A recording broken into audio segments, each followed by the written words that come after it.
സജീവൻ, ഇപ്പോൾ ഞാൻ നേരത്തെ പ്രിന്റുവിനോട് ചോദിച്ച ചോദ്യം, അതായത് പ്രധാനപ്പെട്ട ചില കാര്യങ്ങളുണ്ടല്ലോ, അതിലൊക്കെ നയവ്യതിയാനത്തിലേക്ക് BJPക്ക് എത്തേണ്ടി വരുമോ എന്നുള്ളതാണ്. കാരണം ഇതിനു മുൻപ് ഈ തെരഞ്ഞെടുപ്പ് നടക്കുന്നതിന് തൊട്ട് മുൻപ് ചർച്ചയായിട്ടുള്ള ഒട്ടേറെ വിഷയങ്ങളുണ്ടല്ലോ. അതിൽ ഈ ഇപ്പോൾ ഏറ്റവും കൂടുതൽ ജനങ്ങളുടെ അതൃപ്തിക്ക് BJP പാത്രമായ ഈ അഗ്നിപഥ് ഉൾപ്പെടെയുള്ള വിഷയങ്ങൾ അതുമെല്ലാം ഉണ്ട്. അപ്പോൾ ഇത്തരം കാര്യങ്ങളിലൊക്കെ ഒരു പുനർവിചിന്തനം നടപ്പാക്കി കഴിഞ്ഞതിൽ പുനർവിചിന്തനം, അതുകൂടാതെ ഇനി നടപ്പാക്കുമെന്ന് അവർ പ്രഖ്യാപിച്ചിട്ടുള്ള കുറേ കാര്യങ്ങളുണ്ട്. UCC ഉൾപ്പെടെയുള്ള ചില കാര്യങ്ങളെല്ലാം ഇതൊക്കെ വളരെ പ്രധാനപ്പെട്ടതാണ്, അതൊക്കെ ആശങ്കയുണ്ടാക്കുന്നതാണ്. അപ്പോൾ ഇത്തരം കാര്യങ്ങളിലൊക്കെ ഏതെങ്കിലും ഒരു കൂട്ടർ വിട്ടുവീഴ്ച ചെയ്യാതെ ഇനി മുന്നോട്ട് പോകില്ല എന്നുള്ളത് ഉറപ്പാണല്ലോ. അപ്പോൾ ഇവിടെ വിട്ടുവീഴ്ച എന്നുള്ളത് ആരുടെ ഭാഗത്തുനിന്നുണ്ടാകേണ്ടി വരുമെന്നാണ് താങ്കൾ കരുതുന്നത്? തീർച്ചയായിട്ടും നരേന്ദ്രമോദിയുടെ ഭാഗത്തുനിന്നുണ്ടാകുമെന്നാണ് വിചാരിക്കുന്നത്. കാരണം അദ്ദേഹം അതിൻ്റെ സൂചന ഇപ്പോൾ തന്നെ പറഞ്ഞു കഴിഞ്ഞു. സമവായത്തിലൂടെയാണ് കാര്യങ്ങൾ തീരുമാനിക്കുക. നരേന്ദ്രമോദിയുടെ ഒന്നാം സർക്കാരിൻ്റെ കാലത്ത് അദ്ദേഹം ചിലപ്പോഴൊക്കെ സമവായത്തിൻ്റെ രീതിയിലേക്ക് പോയിട്ടുണ്ട്, വലിയ കടുംപിടുത്തത്തിലേക്ക് പോയിട്ടില്ല. പക്ഷേ രണ്ടാം നരേന്ദ്രമോദി സർക്കാരിൻ്റെ കാലത്ത് അത് കടുംപിടുത്തം തന്നെയായിരുന്നു.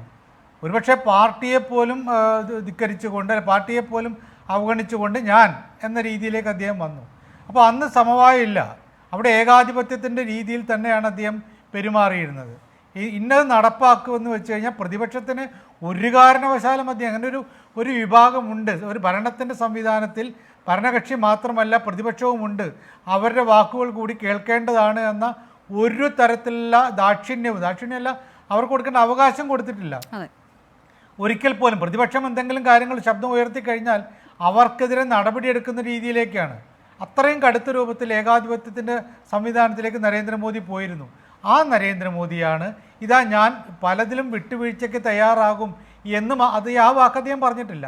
പക്ഷെ അദ്ദേഹം പറഞ്ഞ കാര്യം സമവായത്തിലൂടെ നടപ്പാക്കുമെന്ന് പറഞ്ഞാൽ അദ്ദേഹം വിട്ടുവീഴ്ചകൾക്ക് തയ്യാറാവേണ്ടി വരും. കാരണം വിട്ടുവീഴ്ചകൾക്ക് തയ്യാറായില്ലെങ്കിൽ ഇപ്പോഴുള്ള അദ്ദേഹത്തിനൊപ്പം നേരത്തെ പ്രിൻ്റോട് പറഞ്ഞില്ലേ, ഈ വളരെ കെട്ടുറപ്പുള്ള മുന്നണിയാണെന്ന്. കെട്ടുറപ്പുള്ള മുന്നണിയുടെ ഭാഗമായിട്ട് ഈ JDU വന്നത്, നിതീഷ് കുമാർ വന്ന അടുത്ത കാലത്താണ്. കടുത്ത മോദി വിരുദ്ധനായിരുന്നു നിതീഷ് കുമാർ.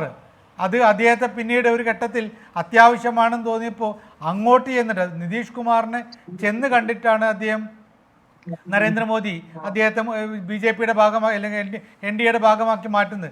വീണ്ടും നിതീഷ് കുമാർ മാറി. നിതീഷ് കുമാർ എന്തുകൊണ്ടാണ് ഈ ഇന്ത്യ സഖ്യം വിട്ടുപോയത്? അവിടെ നിതീഷ് കുമാർ പറഞ്ഞ കാര്യം, അദ്ദേഹം വിട്ടുപോകുന്നതിന് കുറച്ച് മുമ്പേ അദ്ദേഹം പറഞ്ഞ കാര്യം, ഈ ഒരു മുന്നണി ഉണ്ടാക്കി ഇന്ത്യ മുന്നണിയെ ശക്തിപ്പെടുത്തേണ്ടതിന് പകരം കോൺഗ്രസ്സുകാർ അതിന് തയ്യാറാവുന്നില്ല, അവർക്ക് അവരുടെ കാര്യം മാത്രമാണ്, രാഹുൽ ഗാന്ധിക്ക് അവരുടെ കാര്യം മാത്രമാണ് വേണ്ടതെന്ന് പറഞ്ഞിട്ടാണ് അദ്ദേഹം പോകുന്നത്. അദ്ദേഹത്തിന് അറിയാം ഇത് ശരിയായിട്ട് പോകുന്നില്ല എന്ന്, അതുകൊണ്ടാണ് പോകുന്നത്. ഇപ്പം നിതീഷ് കുമാർ ഒപ്പം ഉണ്ടായിരുന്നുവെങ്കിൽ, മമതാ ബാനർജിയോടൊപ്പം മത്സരിച്ചിട്ട് കൂടിച്ചേർന്നൊരു കോൺഗ്രസും CPM ഒക്കെ നിന്നിരുന്നെങ്കിൽ ഇന്ന് നമ്മളിപ്പോൾ നരേന്ദ്രമോദി സർക്കാരിനെ കുറിച്ചോ സമവായത്തെക്കുറിച്ചോ പറയില്ല.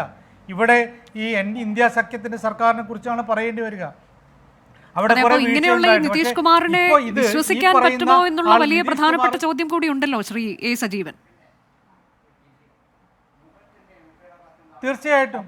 തീർച്ചയായും നിതീഷ് കുമാർ ഇപ്പോൾ തന്നെ ഇടഞ്ഞ് പല കാര്യങ്ങൾ ആവശ്യപ്പെട്ടിട്ടുണ്ട്. അത് കൊടുക്കോ ഇല്ലെങ്കിൽ അത് കഴിഞ്ഞ് മുന്നോട്ടേക്ക് പോകുമ്പോൾ 77-ലെ സർക്കാർ ഈ കോൺഗ്രസ് വിരുദ്ധ സർക്കാർ ഉണ്ടായിരുന്നല്ലോ, ജനതാ സർക്കാർ, അതിൽ ഇതേപോലെയായിരുന്നു, പിടിവാശിക്കാരുണ്ടായിരുന്നു.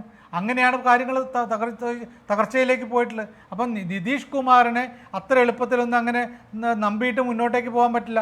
അതേപോലെ തന്നെയാണ് ഈ പക്ഷെ അപ്പോഴും ഈ ഒരുമിച്ച് പിടിച്ചു നിർത്തുക എന്നുള്ളത്, മോദിയുടെ ഭാഷയിൽ പറഞ്ഞാൽ ഉലയാത്ത മുന്നണിയായി NDA നിർത്തുക എന്നുള്ളത്, അത് BJPയെ സംബന്ധിച്ച് അതൊരു അഭിമാന പ്രശ്നം കൂടിയായി മാറുമ്പോൾ എൻ്റെ ചോദ്യം അത് തന്നെയാണ്. വിട്ടുവീഴ്ച എവിടെ നിന്ന് വരണം, ഏതൊക്കെ വിഷയങ്ങളിൽ വരണം? ഇനി ആദ്യം മുതൽ തിരുത്തേണ്ടുന്നതിൻ്റെ ഒരു ലിസ്റ്റ് ഉണ്ടാക്കി വേണ്ടേ തുടങ്ങാൻ?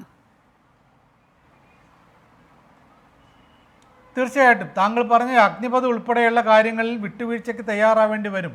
പലതിലും ഈ ഇപ്പോഴത്തെ BJPയുടെ നയങ്ങളോട് അല്ലെങ്കിൽ നരേന്ദ്രമോദിയുടെ ഉറപ്പ് കൊടുത്തുള്ള കാര്യങ്ങളുണ്ടല്ലോ, അതിനോട് യോജിപ്പുള്ള ആളുകളല്ല ചന്ദ്രബാബു നായിഡുവും നിതീഷ് കുമാറും. സ്വാഭാവികമായിട്ട് അവർ പറയും, ഇപ്പോൾ അവർ മാത്രമല്ല സ്വതന്ത്രന്മാരെ പോലും ഈ അനുസരിക്കേണ്ട ഒരു അവസ്ഥയിലേക്ക് BJP നിൽക്കുകയാണ്.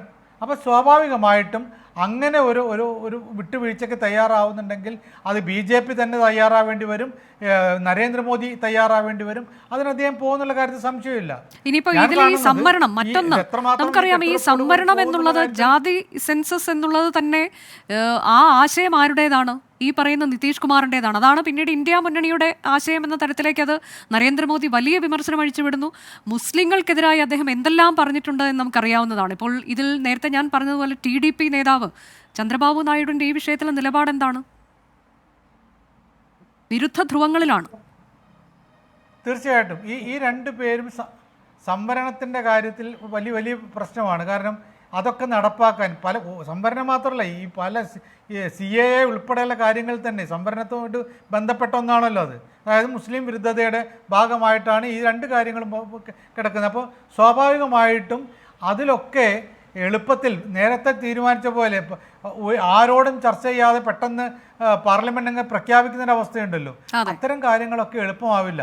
അത് വളരെ കൃത്യമായിട്ടും BJPക്ക് വിട്ടുവീഴ്ച ചെയ്യേണ്ടി വരും എന്നുള്ള കാര്യം. വിട്ടുവീഴ്ച ചെയ്തില്ലെങ്കിൽ, നേരത്തെ പ്രിൻ്റ് കൂടെ പറഞ്ഞ കാര്യം, ഞങ്ങൾ BJPയുടെ നയപരിപാടികളിൽ ഒരു വിട്ടുവീഴ്ചയും ഉണ്ടാവില്ല. അങ്ങനെ ഉണ്ടാവാതിരുന്നാൽ ഉണ്ടാകുന്ന സംഭവം 77-ലെ ജനതാ സർക്കാരിന് സംഭവിച്ച പോലെ പൊട്ടിപ്പിളരും, അതിലൊരു സംശയമില്ല.